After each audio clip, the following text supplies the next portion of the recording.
This book is called Tiny Feet Between the Mountains. And looking at the cover, you can see probably who the main characters are. This book is written by Hannah Cha, and she's also the illustrator as well, so she did both. Tiny Feet Between the Mountains. Once upon a time, in a large village between two tall mountains, there was a small child. Her name was Soen, which means tiny person. When others took 2 steps, she needed to take 4. 1 handful for others meant 3 handfuls for Soen, but this never stopped her.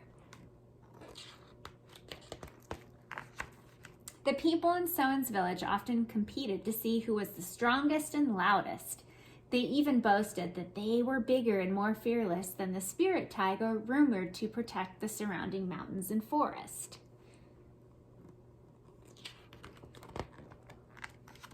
Soen would study the other villagers and complete each task in her own way. How can someone so tiny keep up? The villagers would whisper to each other. But still, Soen refused to give up. Wow. It's a good example of perseverance, someone that just never gives up and tries hard. One morning, the villagers woke up to find the sky was filled with thick black smoke and red embers. Thunder boomed and echoed between the mountains, and the sun was nowhere to be seen. The chieftain asked for a volunteer to go into the mountains and see what had made the sun disappear. The crowd was silent. When still no one spoke up, someone took a deep breath and said, "Sir, I will go." Wow, that's really brave. Suddenly, the villagers' voices rang out. "You can't even carry my pot. How can you bring back the sun? You will be lost in those woods." Soen was startled by the outbursts, but then she calmly folded up her sleeves and tightened her braid. The brave little girl knew she had to try. She ran home to pack her pink bugaji full of supplies for her journey.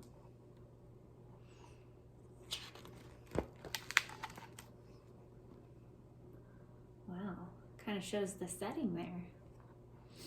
And the woods. Soen knew she was close when she reached the part of the forest where the smoke was the thickest. The hissing sparks were the hottest, and the thunder was the loudest. Suddenly, Soen stopped dead in her tracks. She couldn't believe her eyes. It was the spirit tiger.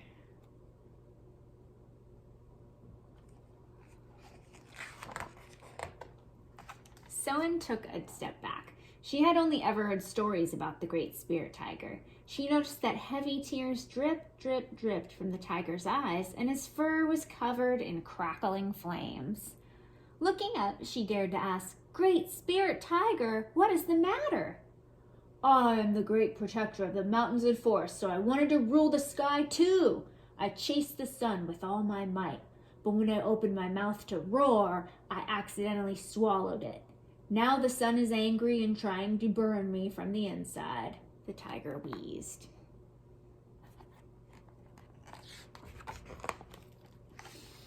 "Let me help you," Soen said.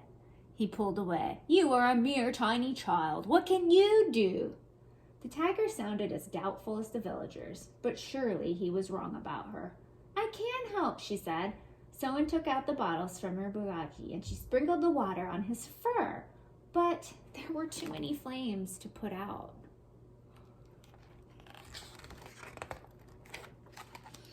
Remembering the river, she guided the tiger there.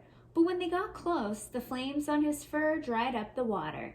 Soen tried blanketing the fire with mud instead, but it was no use.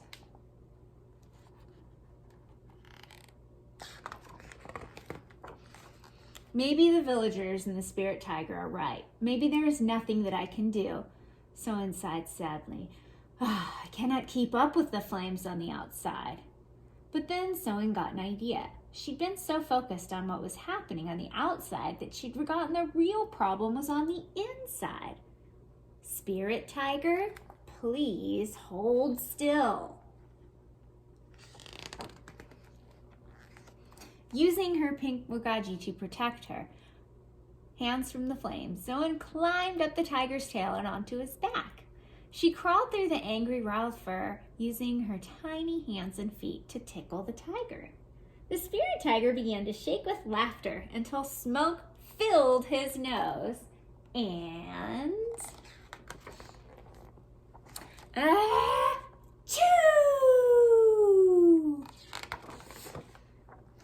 Losing her footing, Zoan began to fall, but the tiger caught her small body in his large paw.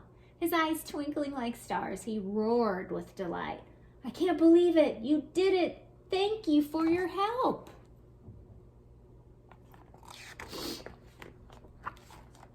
Come, let me bring you home.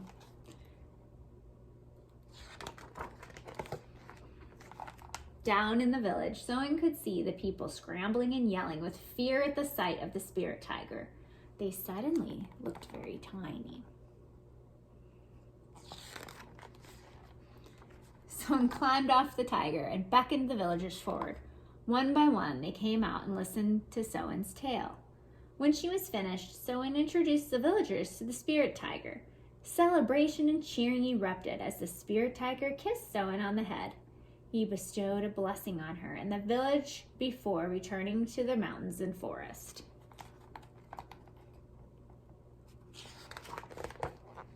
From that day forward, the villagers were kinder towards Zoan, and she was known as the greatest of them all.